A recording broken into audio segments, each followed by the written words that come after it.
আসসালামু আলাইকুম BD sports টিভিতে আপনাকে স্বাগতম। বাঁচা মরার ম্যাচে বড় স্কোর করার চ্যালেঞ্জিং ছিল আফগানিস্তানের সামনে, কিন্তু অস্ট্রেলিয়ার বোলারদের নিয়ন্ত্রিত বোলিংয়ের সামনে ঠিক স্বাচ্ছন্দ্য ছিলেন না আফগান ব্যাটাররা। সেদিক থেকে সেদুকুল্লাহ আতাল ও শেষ দিকে আজমতুল্লাহ উমরজাই লড়াকু 250-তে, তবু লড়াইয়ের রসদ পেয়েছে দলটি। 50 ওভারে সবকটি উইকেট খুইয়ে 273 রানে থেমেছে আফগান বাহিনী। চ্যাম্পিয়ন্স ট্রফির 10ম ম্যাচে আজ লাহোর গাদ্দাফি স্টেডিয়ামে টসে জিতে ব্যাট করার সিদ্ধান্ত নেয় আফগানরা।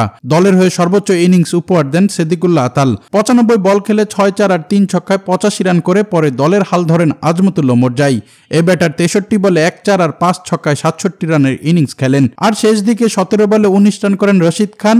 এতেই অস্ট্রেলিয়ার বিপক্ষে 50 ওভারে অল উইকেট হারিয়ে 274 রানের লক্ষ্য দাঁড় করায় আফগানিস্তান। অন্যদিকে অস্ট্রেলিয়ার পক্ষে 3টি উইকেট পেয়েছেন ডুয়ার সুইচ, এছাড়া 2টি করে উইকেট পেয়েছেন জাম্পা ও জনসনের পকেটে। জবাবে দ্বিতীয় ইনিংসে জয়ের লক্ষ্যে ব্যাট করতে নেমে একাই ব্যাটিং তাণ্ডব চালান ট্রাভিস হেড। মাত্র 35 বলে নিজের ব্যক্তিগত 50 পূর্ণ করেন এই ব্যাটার। পরে 12.5 ওভারে হঠাৎ মাঠে বৃষ্টি নামে, তখন অজিদের সংগ্রহ 1 উইকেট হারিয়ে 109 রান। পরে আম্পায়ার মাঠ পরিদর্শন করে পয়েন্ট ভাগাভাগি করে দেয় দুই দলকে। এতে গ্রুপ পর্বে থেকে অস্ট্রেলিয়ার পথ সহজ হয়ে গেল কোয়ার্টার ফাইনালে। অন্যদিকে দ্বিতীয় দল হিসেবে আরেক পা এগিয়ে রাখলো দক্ষিণ আফ্রিকা। তবে পয়েন্ট শেষে ইতিমধ্যে দক্ষিণ আফ্রিকা এবং আফগানিস্তান রয়েছে 3 পয়েন্ট করে। যেহেতু করাচিতে ইংল্যান্ডের বিপক্ষে মাঠে নামবে দক্ষিণ আফ্রিকা, তাই বড় ব্যবধানে না হারলে দ্বিতীয় দল হিসেবে সুযোগ পাবে দক্ষিণ আফ্রিকা। তবে সর্বশেষ ম্যাচ শেষে নিজেদের হতাশার কথাই প্রকাশ করেন রশিদ খান।